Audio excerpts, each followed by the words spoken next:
Magandang umaga! Kumusta po? Narito po ulit ang update natin para sa lagay ng ating panahon. Ngayong umaga po ng November 28, 2025. Sa ngayon po ay nakalayo na ang bagyong Verbena pero nakahatak pa rin ito ang amihan na nakakaapekto po ngayon dito sa Northern Luzon, lalo na po sa may northern part at extreme northern Luzon. Habang ang shear line ay patuloy pa rin na umiiral, lalo na sa may Cagayan at easterlies ang umiihip sa silangan po ng ating bansa. Samantala po, mula sa mga kumpol ng kaulapan na nandito, ay may nagbabanda po na posibleng sama ng panahon na mabubuo sa mga susunod na mga araw at may posibilidad na lalapit yan sa ating bansa kung hindi po malulusaw, at kung patuloy pa rin ang paglakas niyan ay posible na tatawirin niya ang ating kalupaan, at kung maging bagyo ay tatawagin sa local name na Bagyong Wilma.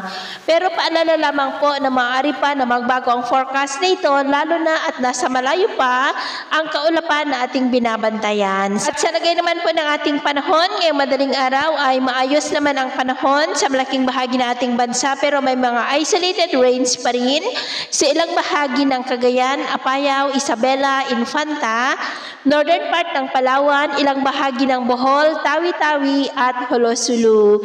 At mamaya po ay sisikat naman ang araw sa malaking bahagi ng ating bansa, pero may chance pa rin ng maulap na kalangitan with isolated rains sa ilang bahagi po ng Cagayan, Apayao, Isabela, Palawan, Zamboanga City, Basilan, Holosulu at Tawi-Tawi. At mamayang hapon, mas maraming lugar po ulit ang makakaranas ng mas maulap na kalangitan with isolated rains.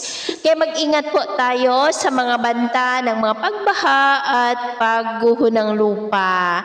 At sa atin naman pong mga baybayin, maalon pa rin po ngayon sa mga baybay ng kanluran ng Luzon, Cagayan Seaboard, Batanes Seaboard, Seaboard ng Babuyan Islands, at maging po dyan sa silangang baybay ng Northern Luzon, dahil ang mga alon ay posible po na aabot hanggang sa 2.5 to 4 meters height. Kaya hanggat maaari ay iwasan na po muna natin ang papalaot dyan sa mga may kulay pula para po mas makaiwas sa mga sakunang pangkaragatan.